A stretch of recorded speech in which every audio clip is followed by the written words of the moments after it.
প্রাচীন মিশরের রাজা ফেরাউন দ্বিতীয় রামসেস বা তার উত্তরসূরি বলে ধারণা করা হয়। নিজেকে ঈশ্বর হিসাবে দাবি করছিল। সে ছিল চরম অত্যাচারী।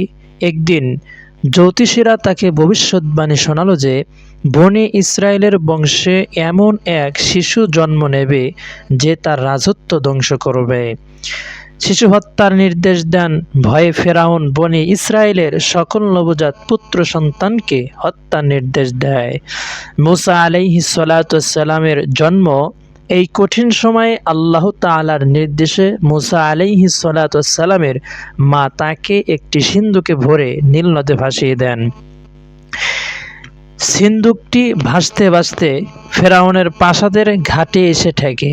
ফেরাউনের স্ত্রী বিবি আসিয়া সিন্দুকটি দেখে কৌতূহলী হন এবং ফুটফুটে শিশুটিকে দেখে তার হৃদয়ে মমতার উদ্রেক হয়। ফেরাউনের বাধা, ফেরাউন শিশুটিকে হত্যা করতে চেয়েছিল। আসিয়ার অনুরোধ। আসিয়া রাদিয়াল্লাহু তাআলা আনহা বললেন, এই শিশুটি আমার ও তোমার নয়নমণি হবে। একে হত্যা করো না। হতে পারে সে আমাদের উপকারে আসবে বা আমরা তাকে পুত্র হিসাবে গ্রহণ করব।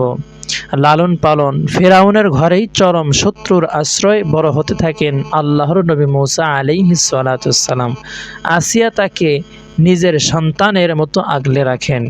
মূসা আলাইহিস সালাতু ওয়াস-সালাম নবুয়ত লাভের পর যখন ফেরাউনকে আল্লাহর পথে ডাকলেন, তখন ফেরাউন তা অস্বীকার করে।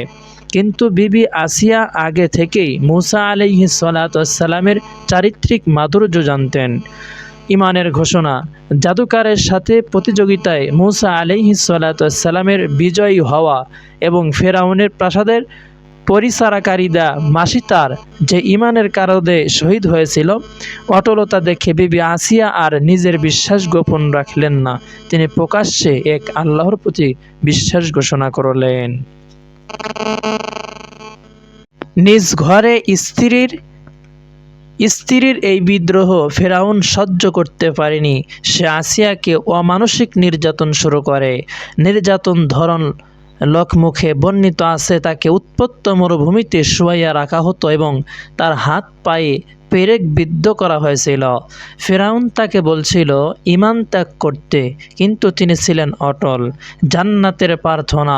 নির্যাতনের চরম মুহূর্তে তিনি আল্লাহর কাছে দোয়া করছিলেন, হে আমার প্রতিপালক, আপনার কাছে জান্নাত আমার জন্য একটি ঘর নির্মাণ করুন এবং আমাকে ফেরাউন ও তার দুষ্কর থেকে উদ্ধার করুন।